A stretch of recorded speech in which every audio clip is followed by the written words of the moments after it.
All right, for this problem, we have negative 2.5 equals x minus 5.1 over 3.2. Now, a lot of students see this bar here and they think, oh, it's a fraction and I hate fractions.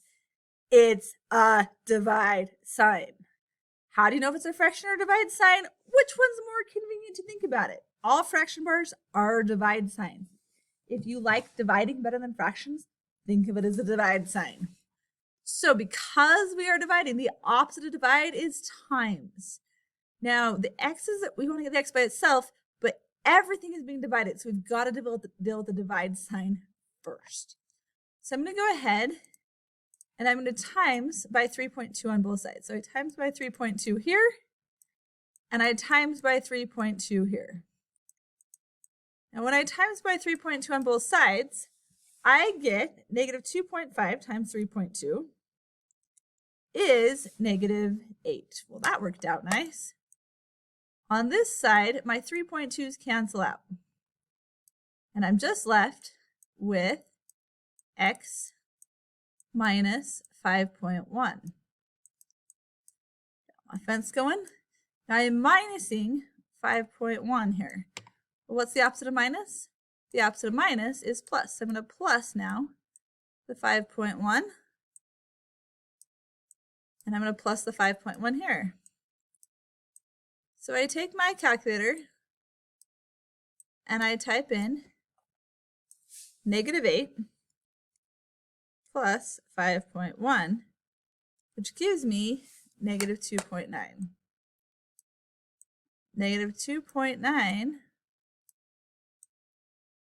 equals x.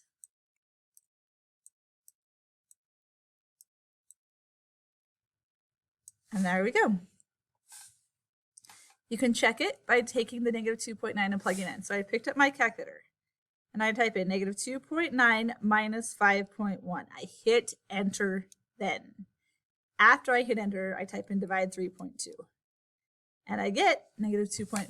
So I did it right. Our second one, we are dividing by a negative 3.2 on our second one. We have negative 1.2 equals x minus 4.8 all over negative 3.2. Again, it's a divide sign. So the opposite of divide, we are going to times by negative 3.2.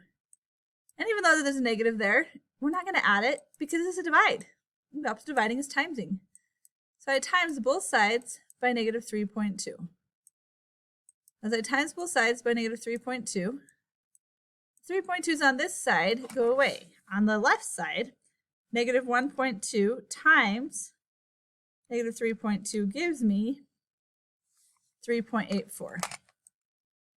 So then I have 3.84 equals x minus 4.8. So I bring down this x minus 4.8. Now, because I'm minusing the 4.8, the opposite of minus is going to be plus. So I'm going to add 4.8 on both sides. Notice I'm always moving away from the variable. On this problem, the variable happened to be on the right. So I'm moving it to the left, and it's okay. It doesn't matter which side the variable's on. We always just want to move away from the variable, wherever it's at. So then I take my calculator, I type in 3.84 plus 4.8, and I get 8.64. 8.64 equals x. And these 4.8s are gone because the negative and a positive just make 0. And there's my answer. You got this.